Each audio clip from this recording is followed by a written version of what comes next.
और बड़ी खबर, मिडिल ईस्ट में बहुत बड़ी सैन्य हलचल इस वक्त हो रही है। कतर के अल उदैद एयरबेस से यह बड़ी खबर आई है। एयरबेस से सैकड़ों अमेरिकी सैनिक हटाए गए हैं। मिडिल ईस्ट में कई सैन्य बेस पर मिलिट्री मूवमेंट देखी गई है। आपको याद होगा कुछ दिन पहले भी ऐसे ही हुआ था, लेकिन फिर से वापसी हुई थी और तभी यह कहा गया था कि शायद से अब हमला करेगा, लेकिन फिर वही हो रहा है। जो सैनिक है उनको हटाया गया, यानी क्या जो एक्शन की घड़ी है, जो हमले का वक्त है वो आ चुका है। मिडिल ईस्ट में कुछ बड़ा होने वाला इंडिकेशन यही मिल रहा है। कतर के अल उदैद एयरबेस से निकासी शुरू कर दिया अमेरिका ने। अल उदैद बेस से सैकड़ों अमेरिकी सैनिक हटे। मिडिल ईस्ट के कई देशों में यूएस एयरबेस एक्टिव मोड पर है। बहरीन में अमेरिका का 5वां बड़ा बेड़ा अलर्ट मोड पर रखा गया है। कहां पर अलर्ट किया गया, आप देखिए, कतर, इसके अलावा इराक, सीरिया, कुवैत, सऊदी अरब, जॉर्डन, यूएई, तमाम जो बेसिस अमेरिका के हैं यहां पर उन्हें अलर्ट मोड पर रखा गया, यानी कभी भी सिग्नल मिल सकता है हमले का। अब देखिए आप, अमेरिकी बेस पर हलचल क्यों बढ़ी है यह आपको समझना होगा। 5 सवाल आप समझिए। क्या है सवाल? यह कि क्या अमेरिका ईरान पर अब हमला करने वाला है? क्या यह संकेत साफ मिल रहे हैं?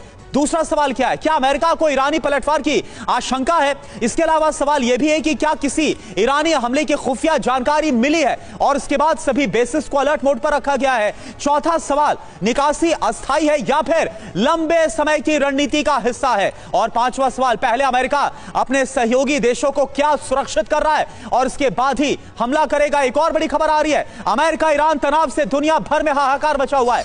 जितनी जल्दी हो ईरान को छोड़े। स्वीडिश लोग, स्वीडन के विदेश मंत्रालय ने अपील कर ली है। ये सर्बिया की भी अपील, जल्द ही ईरान को छोड़ दिया जाए। तो ये देखिए, एक के बाद एक ये एडवाइजरी भी अपने नागरिकों को दी जा रही है। स्वीडन और इसके अलावा सर्बिया ने अपने नागरिकों को जो कि ईरान के अंदर मौजूद है उन्हें ये चेतावनी दी है कि जितना जल्दी हो सके वो ईरान को छोड़ दें।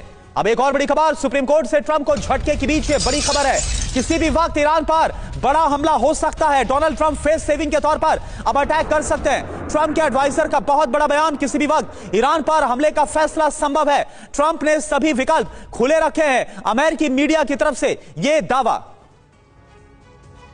तो ईरान की आज की रात क्या बहुत ज्यादा भारी होने वाली है? ट्रंप के एडवाइजर का दावा क्या है? ईरान पर हमले के सभी विकल्प खुले हुए हैं, किसी भी वक्त हमले का फैसला डोनाल्ड ट्रंप ले सकते हैं। सवाल यह है कि क्या आज ही ईरान पर हमले का फैसला हो जाएगा? क्योंकि आपको पता है कि सुप्रीम कोर्ट के फैसले के बाद डोनाल्ड ट्रंप की अमेरिका में लगातार किरकिरी हो रही है। क्या ईरान से आगे की वार्ता का रास्ता बंद हो गया है, ब्लॉक कर दिया गया है?